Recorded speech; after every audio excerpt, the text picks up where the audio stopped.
Savoir et comprendre les plus récentes nouvelles qui nous touchent. Alors, Alexandre, on a tous surveillé ce discours de Donald Trump devant le Congrès. C'est son premier, la dernière fois qu'il a fait un discours de cette ampleur-là, c'était le jour de son assermentation. Ouais. L'Amérique est de retour. Essentiellement, c'était la trame de ce discours de Donald Trump qui voulait envoyer un message clair aux Américains, mais au reste du monde également. Tous les grands sujets de l'heure ont été abordés, que ce soit les tarifs, l'immigration, l'économie, les conflits à l'international. Et on parle beaucoup de sa productivité, là. Plus de 80 décrets en 43 jours. Il a réitéré ses ambitions expansionnistes, que ce soit prendre le contrôle du Groenland, prendre le contrôle du canal de Panama également. Il a vanté les mérites d'Elon Musk qui était là avec son fameux Doge. Et il a même tourné au ridicule à un certain moment le financement de certaines initiatives en disant que ça coûtait une fortune, que personne ne savait trop ce que c'était et que ça servait absolument à rien. Mais vous savez, sur ça, à mon avis, il a marqué...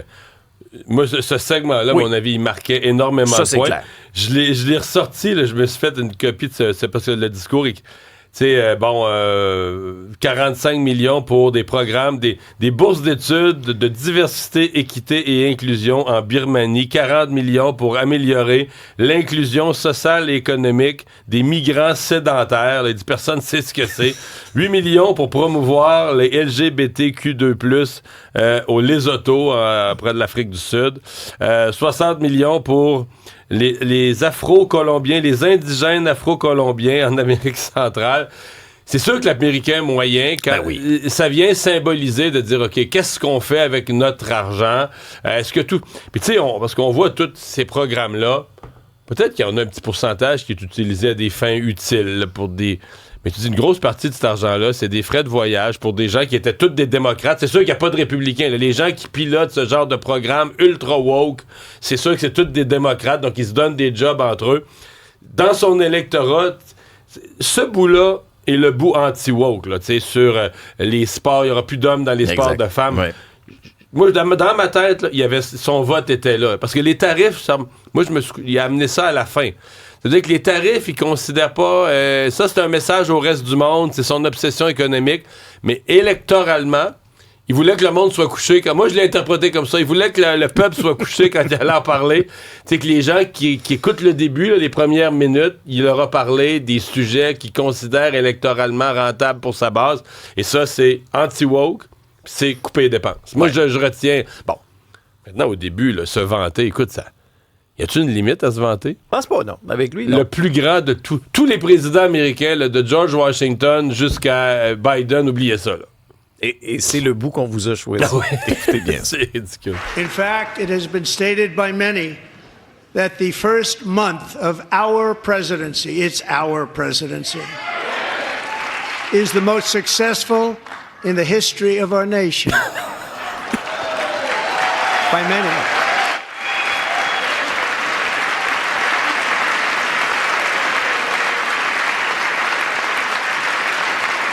And what makes it even more impressive is that, do you know who number 2 is?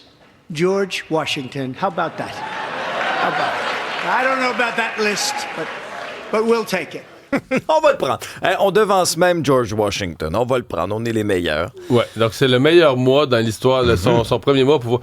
Parce qu'il dit, j'en ai fait plus en 43 jours que la plupart des présidents dans leur mandat au complet, ou même dans ceux qui ont eu 2 mandats, dans les 8 ans de ceux qui ont eu 2 mandats. Excusez-moi, là. Parce que lui, il considère que quand il signe un décret, il a accompli quelque chose. C'est de la bouillie, là. La grande majorité de ces décrets ne donneront jamais rien, ils sont contestés devant les tribunaux, ne s'appliqueront pas. C'est le principe. Moi, je l'écoutais parler hier, puis j'imaginais, puis j'en ai déjà vu. Tu sais, il y a un nouveau boss qui est nommé dans ta boîte, là, puis qui fait énormément de bruit, qui crie dans le bureau, qui à tous les jours donne des nouveaux mandats. À chaque matin, donne des nouveaux mandats à tout le monde. T'as pas fini de celui d'hier. Tu sais, quelqu'un qui prend énormément de place puis qui fait énormément de bruit. Est-ce que l'entreprise est plus productive, tu comprends? Mais lui considère que tout ce qu'il fait, tout ce qu'il dit, tout décret qu'il signe, c'est un accomplissement. Non. C'est un accomplissement quand c'est fait, là, quand c'est exécuté, quand le changement est arrivé. Alors, à date, le 90% de ce qu'il a fait, c'est du tapage. C'est ça, c'est un gros show de boucan. C'est vrai à un rythme qui n'était jamais vu. Est-ce que c'est un signe d'efficacité ou c'est juste un signe d'un trouble de personnalité, là, de faire autant de bruit avec des affaires, dans certains cas, mal préparées, qu'on doit corriger? On voit que des employés qui ont congédié, dans certains cas, doivent les réembaucher. On voit que des gens, ils ont dit, on ramène les gens qui étaient en télétravail, on les ramène au bureau. Je suis pas nécessairement contre ça. Mais là, on a des reportages, les gens reviennent au bureau, il n'y a pas d'ordinateur, il n'y a pas de bureau, il n'y a pas de place pour s'asseoir, il n'y a pas d'ordinateur, on les ramène au bureau. Alors tout ça, tu sais, c'est comme... Mais lui, il considère que c'est un accomplissement. Mais, tu sais, de se dire... de s'auto-proclamer le plus grand de tous les temps, de tous les présidents. Son mandat est le plus important de l'histoire des États-Unis. Les 43 derniers jours ont été les plus extraordinaires de l'histoire des États-Unis. Excuse-moi, la bourse est en baisse. Il y a un mois, mettons, quand il est arrivé le 20 janvier, tout le monde parlait d'une économie américaine robuste. Aujourd'hui, il y a des rumeurs de récession partout à Wall Street. Il est tombé sur la tête, là. Il est tombé sur la tête sur le bilan. Il oublie que c'est 4 ans son affaire, là. Il peut bien continuer de faire ça. Au bout de 4 ans, il laissera les autres, les historiens, les économistes, il laissera les gens juger de l'ensemble de son œuvre. Mais hier, se vanter comme ça, c'était proprement du délire. Il a parlé de l'Ukraine. Lui, il a l'air encore à penser que la paix est proche. En fait, le président Zelensky, lui, a l'air être vraiment en mode rattrapage. Hein? Oui, et on s'est aperçu, puis on a tous été estomaqués par le dérapage, la prise de bec dans le bureau ovale vendredi dernier entre Zelensky et Trump. Maintenant, Zelensky a envoyé une lettre à M. Trump avant le début de son discours au Congrès. Un peu plus tôt dans la journée, le président ukrainien avait dit aussi regretter cet échange corsé survenu devant les médias. Et bon, reste à voir, est-ce que cet accord sur les minerais sera signé incessamment? Il y avait toutes sortes de rumeurs hier, ça avait été démenti. Supposément qu'on était proche d'une signature. Oui. On était à la Maison-Blanche dans l'espoir d'une signature. Ça a viré à foire d'empoigne, mais sur papier, on devait encore avoir un accord proche d'être prêt à signer, je suppose, je sais pas. Ouais. Mais est-ce qu'au cours, par exemple, depuis le début de la semaine, quand Trump a dit « Moi, je ferme le robinet là, pour l'aide à l'Ukraine », est-ce qu'en faisant ce geste-là, ça n'a pas fait paniquer Zelensky? Puis est-ce qu'il est allé peut-être chercher des concessions supplémentaires? T'sais, est-ce qu'encore... il a négocié avec des gens à genoux, puis il a fait le nécessaire pour mettre l'Ukraine à genoux. Ceci dit, ça pourrait être aussi une combinaison de ça et de... Peut-être qu'il sent quand même que dans l'opinion publique, il est allé trop loin. Là. Donner une victoire comme ça à Poutine, est-ce que pour lui, ça pourrait être... peut-être que lui aussi a un certain intérêt à calmer le jeu de l'autre bord. Là. Il se rend compte que son balancier est allé trop loin, que son jupon dépasse minimalement avec la Russie. Bon, si on revient aux tarifs là, chez nous, il y aurait donc cet appel aujourd'hui, selon des sources, mais CNN joue encore ça comme une nouvelle à cette heure-ci, là, qu'il y aurait un appel et peut-être un compromis, mais je peux pas croire, là. Est-ce imaginable que les tarifs de 25%, on y mettrait fin après 24 heures? Oui, il faut quand même être prudent dans ces déclarations-là, surtout des déclarations du secrétaire au commerce Howard Lutnick qui dit une chose et son contraire depuis le début de son mandat. Maintenant, selon CNN, ce matin, il devrait y avoir un appel téléphonique entre Justin Trudeau et Donald Trump au lendemain donc, du déclenchement de cette guerre commerciale par les États-Unis. On est au jour 2. Parlant de Howard Lutnick, il a fait certaines déclarations, notamment à Fox, en disant qu'un compromis pourrait être trouvé à compter d'aujourd'hui entre le Canada et le Mexique, que Trump va parvenir à rencontrer les deux au milieu sur les droits de douane. Il a fait des déclarations en cours de journée aussi en disant que le Canada avait vraiment bonifié son offre sur la frontière, sur le fentanyl. Ça me paraît... je veux dire... C'est pas ça l'enjeu. Du vent. Un, puis de deux, qu'est-ce que tu veux que le Canada fasse de plus? Il pourrait bonifier le plan, rajouter des budgets symboliquement pour faire plaisir à Trump s'il manque juste ça, mais ça paraît pas sérieux ce bout-là. Là. Non, c'est ça. Alors là, est-ce que Trump pourrait trouver un compromis? Et parlant de Howard Lutnick, parce que ça, c'est important de le mentionner, il a parlé à Doug Ford, premier ministre de l'Ontario aussi. Il a appelé Ford pour lui dire « Calme-toi ». Oui, il l'a appelé pour lui dire, tu devrais t'en aller, tu devrais démissionner. Ce à quoi Ford a répondu, non, je partirai pas, puis j'hésiterai pas à renforcer les mesures de représailles si jamais c'est nécessaire contre les États-Unis. On parle d'un appel tendu et agressif. On peut très bien l'imaginer par le ton de M. Ford depuis le début. Je te fais entendre... C'est sûr que si tu penses au Ford que tu as vu à TV, tu l'imagines recevant un appel de quelqu'un qui le menace, Ça a dû être un appel intéressant, là. Ouais, il devait être rouge, même un peu écarlate, là, tu sais. Il devait avoir la veine du cou qui sortait un petit peu.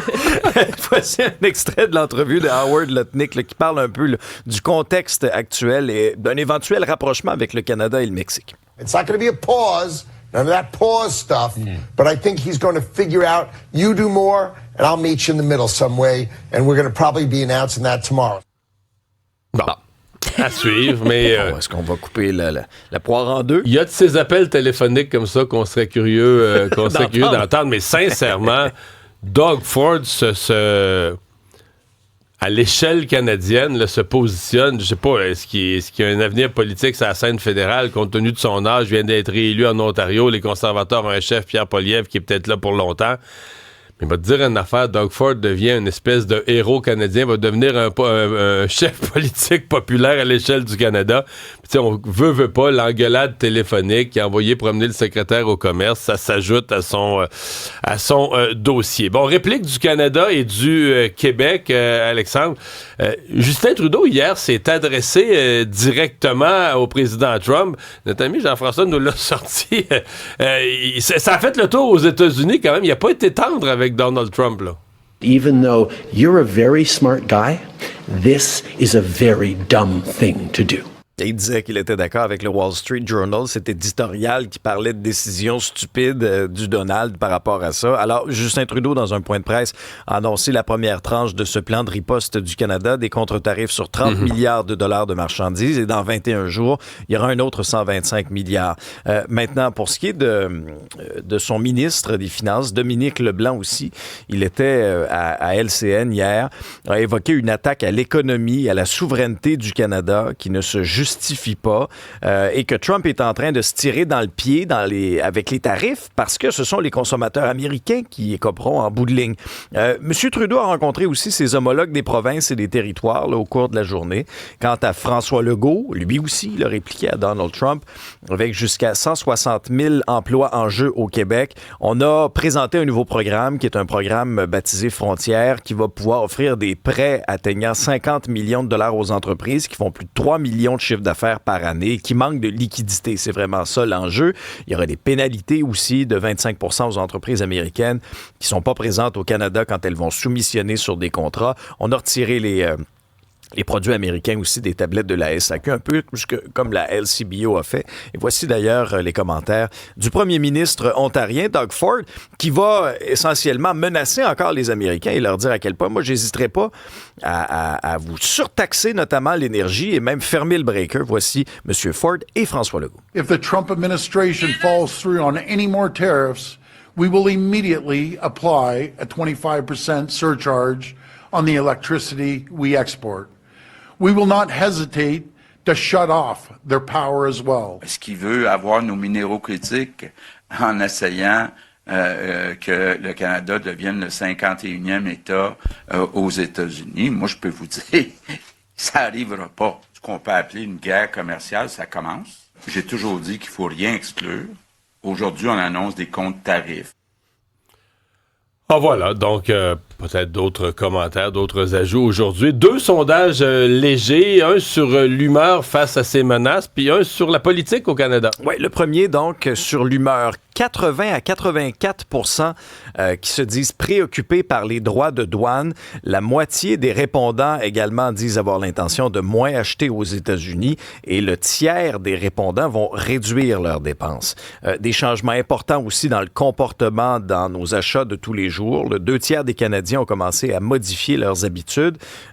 Alors, c'est toute notre perception envers les Américains là, qui en prennent tout un coup. Mais c'est ça aussi qui induit une récession. T'sais, une récession, souvent, t'as les tarifs qui frappent, puis t'as les consommateurs qui deviennent plus prudents parce qu'ils ont peur pour l'économie. Fait que tu sais, t'as un effet cumulatif qui crée la récession. Ben oui, puis parlant de récession, là, il y a toujours un risque de récession, notamment dès le printemps si les tarifs restent en vigueur.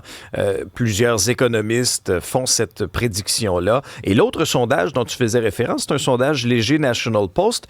Les conservateurs ont un regain, je te dirais, dans les intentions de vote. Les libéraux ont chuté. Quand on regarde le portrait de la situation, les conservateurs sont en tête maintenant avec 43 %. C'est une hausse de 5 points depuis une semaine. Les libéraux sont deuxièmes à 30 %. NPD est à 13 %. Le Bloc québécois est à 6 %. Et quand on regarde spécifiquement au Québec, une lutte à 3 au sommet avec les conservateurs et les libéraux à égalité avec 29 %. Le Bloc est 28 %. Mais ce qu'on voit quand même, c'est énormément de volatilité. Puis selon qu'on met Mark Carney comme chef ou pas. Mark Carney, on fait plus 3, disons, sur la scène provinciale. Mais c'est ça qu'il va falloir voir. Là, parce que là, c'est toujours une hypothèse. C'est si Mark Carney... J'ai hâte de voir le premier sondage qui va se faire, parce que M. Carney, je pense, va être confirmé dimanche. Là, la semaine prochaine, là, quand un sondeur va se mettre à sonder, c'est Mark Carney. Là, le nouveau Parti libéral avec Mark Carney, qu'est-ce que ça va vraiment donner? C'est dommage parce que dans les dernières semaines, Justin Trudeau a été solide. C'est dommage. Il n'est plus là. C'est ça. Mais peut-être qu'on ne le regarde pas. On a tendance à avoir des... Non, il y a eu des événements pour le mettre en valeur, là, parce qu'il est quand même bon dans ces moments de crise-là. Mais je pense que nos yeux changent aussi, là, une fois qu'il n'est plus là. Puis...